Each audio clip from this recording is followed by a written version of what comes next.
Et salut à tous, c'est Tankis Power et bienvenue dans un nouvel épisode de présentation de char. Et oui, ça fait longtemps que j'en ai pas fait un, et comme j'ai la forme et que je me faisais chier, j'ai décidé de m'attaquer à du lourd, au Sommium S35, le char français le plus surcoté ou sous-coté comme vous voulez. C'est parti!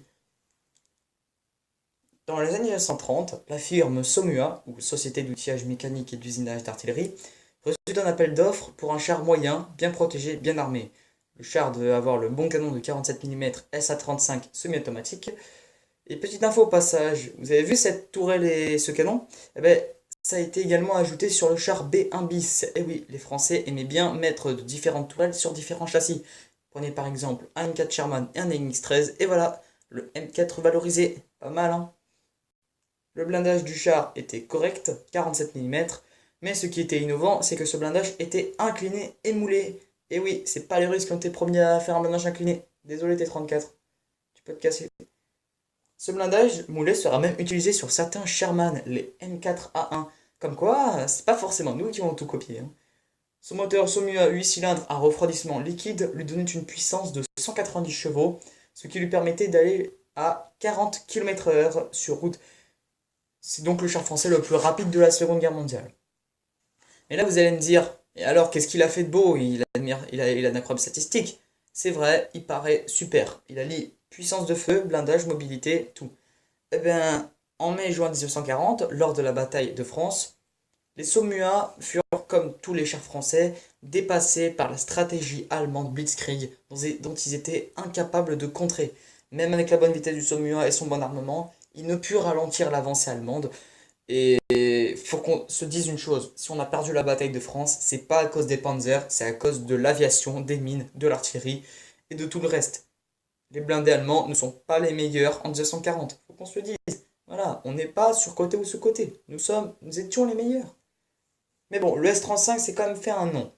Le 12 mai 1940, à Hanout, en Belgique, les S-35 agirent avec efficacité, ce qui permet aux Français de gagner la première bataille de blindés de l'histoire. Et oui, c'était la première bataille blindée de l'histoire, qui ont suivi beaucoup d'autres jusqu'à Kursk, en passant par Moscou. Mais bon, c'est bien de faire plaisir au S-35 et de le vanner et de le faire sortir de sa vieillesse pour le retrouver un renouveau. Mais comme tous les chars français de la Seconde Guerre mondiale, il a des défauts et on va l'attaquer. C'est parti. Déjà, le char comportait 3 membres d'équipage. Le tireur faisait aussi chef de char, donc ce qui n'était pas pratique. Qu'on se le redise, dans tous les chars français de la Seconde Guerre mondiale, il manquait toujours un membre d'équipage au minimum. C'était pas du tout pratique, les équipages étaient souvent débordés, d'où la défaite de 1940. Son entretien était minutieux et difficile et sa suspension n'était pas efficace.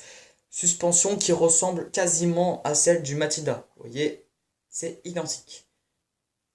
Et ensuite, on va passer en revue la variante du S35. Il n'y en a qu'une seule, malheureusement, le S40, qui aurait dû participer au combat s'il s'était davantage prolongé. Il dispose du même armement que le S35, un 47 mm, mais sa suspension change, ainsi que son moteur passant à 230 chevaux, ce qui lui permet de gagner 5 km/h, donc 45 km/h. Ah oui, il devient encore plus rapide. Presque autant rapide que le M4 Sherman, rendez-vous compte. Et ben voilà, cet épisode touche à sa fin. J'espère que vous l'avez apprécié. N'hésitez pas à mettre le 47 mm sur le pouce bleu et à vous abonner si ce n'était pas fait et à mettre un petit commentaire. Franchement, ça fait plaisir de vous voir aussi nombreux sur la chaîne. J'espère que vous aimez ces concepts de vidéo, là où je parle pendant 4 minutes. Si vous en voulez un davantage, c'est pas le mettre en commentaire et avec l'engin d'une guerre que je pourrais vous présenter. N'hésitez pas à mettre un pouce bleu. Moi, je vous dis au revoir. C'était Tankis Power. Ciao!